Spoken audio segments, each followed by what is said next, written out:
ইষ্টপ্রাণ দাদা ও মায়েদের প্রত্যেককে জানাই আমার আনন্দিত জয়গুরু। আশা করি আপনারা ঠাকুরের দয়ায় বেশ ভালো আছেন। আমিও ঠাকুরের দয়ায় বেশ ভালোই আছি। প্রত্যেক দিনই ঠাকুরের বিভিন্ন গ্রন্থ থেকে বাণী পাঠ করি এবং তার ব্যাখ্যা করার চেষ্টা করি। কোনো দিন ঠাকুরের গান পরিবেশন করি। খুব ভালো লাগে, আপনারা সেই ভিডিওগুলো দেখছেন, শুনছেন, কমেন্টস করছেন এবং সবার কাছে পৌঁছেও দিচ্ছেন। সত্যি আপনারা আমার পাশে আছেন, খুব ভালো লাগে। আমার বারবারই একই কথা বলি, সত্যি আপনারা আমাকে এত সাপোর্ট করেন, এত ভালোবাসেন, সব থেকে বেশি ভালোবাসেন পরম পিতাকে। তাই সেই জন্যই কিন্তু সবার ভিডিওর মাঝে আমার ভিডিও হলো একটু হলেও 1 মিনিট হলেও আপনারা দেখেন, সত্যি খুব ভালো লাগে।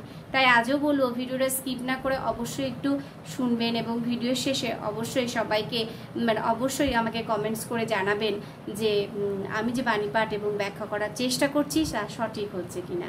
জয়গুরু, তার কথা বাড়াবো না, শুরু করব পরম প্রেমময় শ্রী শ্রী ঠাকুর অনুকূল চন্দ্রের নারী নীতি গ্রন্থ পাঠ ও তার ব্যাখ্যা। নম্রতায় উৎকর্ষ। ঠাকুর বলছেন নম্রতায় উৎকর্ষ। নারী প্রকৃতিই নম্র। নারী কি? নারী কিন্তু প্রকৃতিতেই সে নম্র। তাই সে ভালোকেও অটুটভাবে আঁকড়াইয়া ধরিতে পারে। সে যেটা ভালো সেটা কিন্তু সে অটুটভাবে খুব শক্তভাবে আঁকড়িয়ে ধরতে পারে। আর এ ধরা প্রকৃত হইলে তাহা অব্যর্থ। যদি সেই ধরাটা প্রকৃত হয়, সেই ধরাটা যদি শক্ত হয় এবং প্রকৃত হয়, তার মধ্যে কোনো ভেজাল না থাকে, তাহলে কিন্তু সেটা অব্যর্থ হয়। জগৎকে উপেক্ষা করিয়াই যাহাকে আঁকড়াইয়া ধরিয়াছে, তাহাকে লইয়া অটলভাবে দাঁড়াইয়া থাকিতে পারে। জগৎকে উপেক্ষা করিয়া, জগৎকে কিন্তু উপেক্ষা করে যাহাকে ধরিয়াছে, যাহাকে ধরে সে আঁকড়িয়ে ধরে আছে, তাহাকে কি করছে? তাহাকে লইয়া অটলভাবে দাঁড়াইয়া থাকতে পারে। কে পারে? সেই নারীই পারে। তুমি তা যাহা হইতে তোমার জীবন যশ ও বৃদ্ধি ক্রমোন্নতিতে পরিচালিত হয়।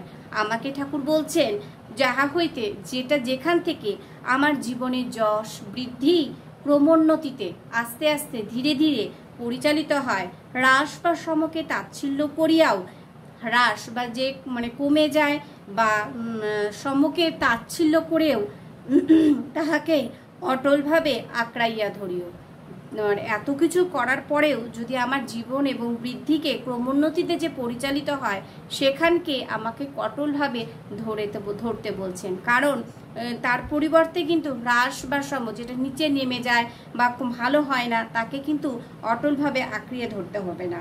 উন্নয়ন তোমাকে কিছুতেই ত্যাগ করিবে না। উন্নয়ন কিন্তু আমাকে কিছুতেই ত্যাগ করবে না, ত্যাগ করিতে পারবে না, ইহা অতি নিশ্চয়। বাণী সংখ্যা 65। উন্নয়ন কিন্তু কখনোই আমাকে ত্যাগ করবে না। যে বাণী পাঠটা করলাম তার মাধ্যমে আমরা যদি ঠাকুর যেভাবে বলেছেন ঠিক সেইভাবে সেই পথ অবলম্বন করে আমরা এগিয়ে যেতে পারি, সত্যি কিন্তু উন্নয়ন আমাদের কখনোই আমাদের ছেড়ে যাবে না। সবসময় উন্নয়ন আমাদের কাছেই থাকবে, আমরা করতে পারবো। কিন্তু আমাদের একটাই ব্যর্থতা, যে ঠাকুরের কথাগুলো আমরা ঠিক মতো বুঝতে পারি না, নিজের মতো করে, নিজের রকমের মতো করে, নিজের মনের মতো করে চলি, যার জন্যই কিন্তু আমাদের ব্যর্থতা সবসময় ধাবিত হয়। কিন্তু যারা সত্যিই ঠাকুরের কথা মেনে ঠিক সেই পথেই চলছেন, তারা দেখবেন অনেক আনন্দ পাচ্ছেন। সে আনন্দ কোথাও ভাগ করেও নিতে পারবে না, বা সে আনন্দ সবাইকে বলে বুঝিয়ে তাদেরকে চেষ্টা করছে, সবাই ঠাকুরের কথা বুঝিয়ে সবাইকে সুন্দরভাবে সবার মাধ্যমে চেষ্টা করছে, কিন্তু যে করছে সে প্রকৃতির সত্যি আনন্দ লাভ করছে। জয়গুরু, প্রত্যেককে সবাই ভালো থাকবেন।